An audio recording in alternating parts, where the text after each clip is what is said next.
Vancouver may not be in the top tier of great architectural cities of the world, but its buildings do tell a story of how this once rough frontier town has become, for good or ill, a world-class urban center. And it's a story my next guest has been telling for decades.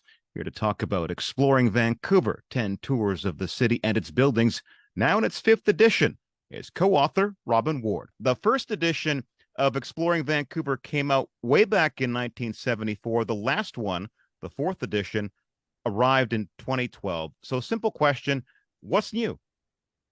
What's new? A lot is new.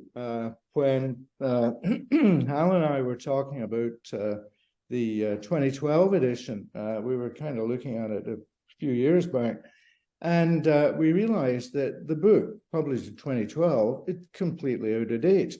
And so much has changed in Vancouver, not just the architecture, of course, but also some social issues. And I'm not talking just about affordability, but serious issues that didn't really surface in the previous edition or any of the previous editions, notably First Nations presence, which has always been in Vancouver, but for too long has been ignored. And one of the motivations for the new book was when I heard that Vancouver declared itself, or I think it was the then Mayor Robertson declared itself, the city was going to be Canada's first city of reconciliation. And I thought, wow, well, that's a good idea, and I'm sure a lot of people agree that it's long overdue. So that was a major that is a major issue with development and so on. And Hal and I felt, well, it needs to be addressed, along with some other things, to do with the architecture, sustainability, and these things. These are serious.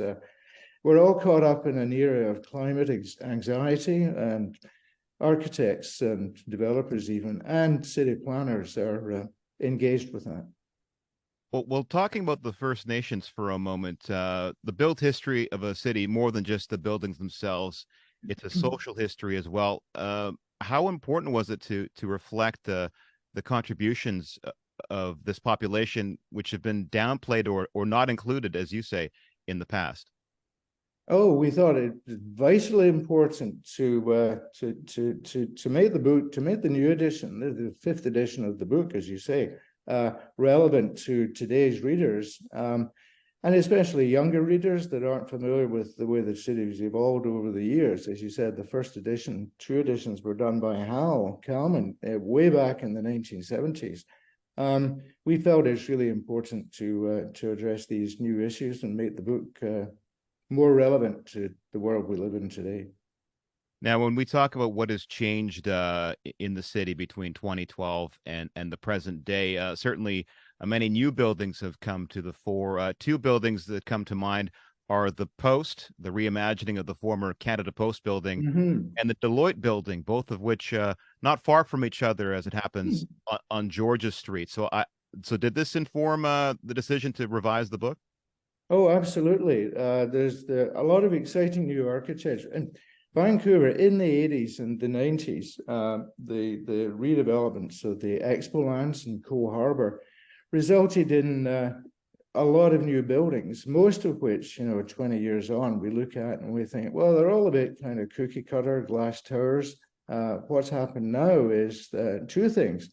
Vancouver, as you say, is now a global city, and developers look to the developers are competing with other cities around the world when they're looking at their projects, and what they do now is commission really what are called star architects, who are generally not Canadian, although Canada does have star architects, to compete with each other and sell their projects to global investors and so on. Now we can talk about whether that's a good thing or not, i.e. foreign money coming into Vancouver and the effects that it's had.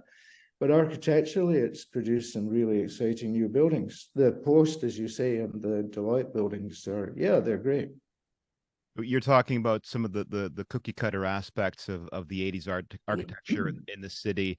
Do you feel that the architecture now has a bit more of a flair, a bit more of a swagger to it? Swagger is a good word. Yeah. It sure has. Yeah. I mean, the several examples, the two you mentioned, and also another one that I really like is and this is called Alberni, 1550 Alberni Street, or Cordero, designed by a Japanese architect Kengo Kuma, and that's the one with the kind of scoops out of the facade, and well, it sure looks different, but also the quality of the design and is really good. I like that one. And now, talking about some of the issues broached in the book that may not have come up before, for years the city has dined out on this concept of Vancouverism, yet the accomplishment seems tainted by the fact that the city is more unaffordable than it's ever been. How do we meet this challenge and live up to the promise of it then? I mean, that really is a conundrum. How do you deal with that? And the problem with Vancouverism, although the actual style of the buildings or typology, as to use architects' words, with the tower rising from a street wall with stores and retail and activity. I mean, there's nothing wrong with that. The problem with Vancouverism was that it swept the city, and developers like it. And the problem is that what was missing was affordability. In other words, almost all the Vancouverism towers, these cookie cutter towers, they're condos. And not everybody wants to or needs to live in a condo. And what the result of that is the so-called missing middle for families and singles and older people or seniors to be able to live downtown. That was not provided, and that's something that is engaging planners, architects, and anybody who loves the city and realizes that this is a serious shortcoming. We're talking about the First Nations, and they become really and justifiably assertive and are now actually driving some of the developments. That's something we can maybe touch on. And they claim with these projects that affordability and a greater range of housing types will be provided, which would be a good thing. Well, let's talk about that for a second then. The Jericho lands in particular, I think it's called the Senac development. What do you think that's going to do to the makeup of the city in the years to come? Well, visually, it's going to dramatically change it, because the south end of Burrard Bridge, where the Senaqua development is in fact, it started, is, well, what did you have? You had the old Seaforth Armory, there was the brewery, which is going to be demolished. On the other side, you've got Vanity Park. And it's generally low rise. That is going to be hugely changed by I think it's about 11 towers, some of them going up to over 30 stories, and they're really dense, like close together. What's really interesting about that project is that because it's on First Nations land, the city has no serious real control over how the development will look. Now, some people, I know that locals in Kitts Point don't like the idea of being surrounded by 30-story residential towers. But in fact, what's likely to happen, because the First Nations control that land, they're not required to do what city planners want. And the stuff that city planners, their kind of orthodox planning, has become really pretty boring, and I don't think it's terribly helpful. So Senaqua promises to be a really dense, vital community with a lot of people able to be housed in a mixed sort of range of units, condos and others. So we'll see what happens. The Jericho lands is kind of different and arguably more controversial, because the city does have some control over what happens there. Also, it's on the west side, like West Point Grey, which is all low-rise, single-family homes, and the people who live there aren't too pleased with the idea of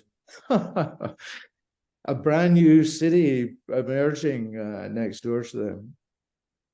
What other challenges do you see on the horizon between the publication of this book and perhaps the next time it comes out? We've talked about the role of First Nations. climate change and the design on buildings, the impact on design on buildings, and again coming back to this aspect of social inequality. Well, social inequality, I mean, that's a global problem, and I think it's likely to get worse in Vancouver in Canada. I mean, Toronto is the same, dealing with the same issues. I mean, that I don't know what the answers to these problems are, but they're certainly issues. What I do think, and it's a more optimistic thought, is that sustainability is really permeated architectural thinking and culture to the point where we're now looking at, instead of building buildings with steel and concrete, which are not eco-friendly, there are some really positive initiatives to build with what's called engineered timber. There's a building out at UBC that was one of the first, the first of that type in the world. I think I kind of joked that actually made Vancouver truly world-class. I mean, we all like to bandy about the word, oh, this is a real world-class city, but, well, not with the problem. Well, it does have world-class problems. But one of the good things is that timber construction for high-rises, which never previously was allowed under the building codes, is normal for government buildings and institutions. The challenge is to get developers in the construction business to embrace that as well, and also to get the forestry, the forest products suppliers geared up to produce the volume that would be required. I would add that one of the other major developments that will be rolled out in the next decade or so is the so-called Broadway plan. That's on the back of the SkyTrain subway that's being built from to Arbutus. And the city's plan is to hugely densify this area with, well, conventional high-rises. The problem is that these are likely to be built with concrete, which is not a good idea. I mean, if I were the mayor of Vancouver, I would require every new construction along Broadway and the corridor there to be mass timber. But that's a dream, because the industry producing mass timber is not quite, as I said, able to provide the volume of material. Now, the book is called Exploring Vancouver, yet the last chapter looks at buildings across the region. Surrey, in particular, quickly outgrowing its suburban status. Do you think its buildings reflect that? Oh, absolutely. And there's some real quality architecture in Surrey and its new kind of downtown area. I mean, Surrey, as the late Bing Tom said, it used to be a joke in Vancouver. But he added, he said this some years ago, he said, but it's not a joke now. And there's some serious and really good quality architecture in Surrey now. Notably, the library that Bing Tom designed, that is a really special building.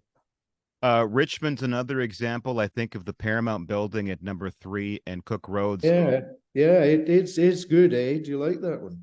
It's certainly interesting when I think about what used to be there growing up, a strip mall and absolutely. So yeah. Another example of Richmond, not quite the bedroom community that I grew up in. For sure. Yeah, that's right. I mean, that's something that both Hal and I were really keen to do. I mean, in the previous edition, we did kind of touch on the suburbs, including New West, and but not Surrey. So we were very keen to include the developments that are changing these areas, notably Richmond, Surrey, as you say, Burnaby too. You've been to Metrotown lately? It's amazing. I mean, who'd believe that? And also Port Moody, which is, well, as we know, it's where the first CPR train arrived. Everybody in Port Moody at that time thought this was great, we're going to make a lot of money in development. And then Van Horn moved the line to where it is now in Vancouver. A lot of people in Port Moody, well, they lost a lot of money, but they were greedy investors. What's changed, eh? Well, it began like that and it continues like that. Yeah, absolutely. What do you hope folks get out of the book? Oh, I hope they get the pleasure of just, I mean, it's designed to, as a self-guided tours, ideally by walking some neighborhoods or transit.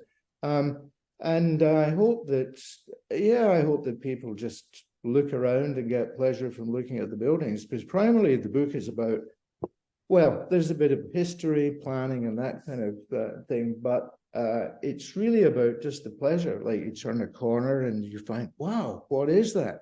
So what this book will do, it'll tell you who built it, why they built it, and when it was built, and what's good about it.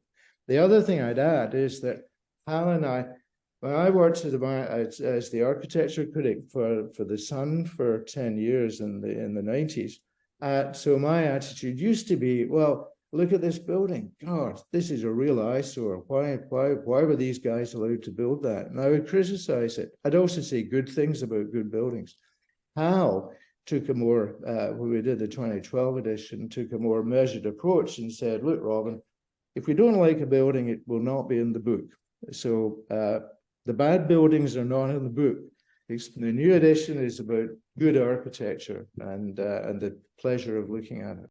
The name of the book is Exploring Vancouver, 10 Tours of the City and Its Buildings. It's available from Harbor Publishing. My thanks to co-author Robin Ward. Thank you. My pleasure. Good to talk with you.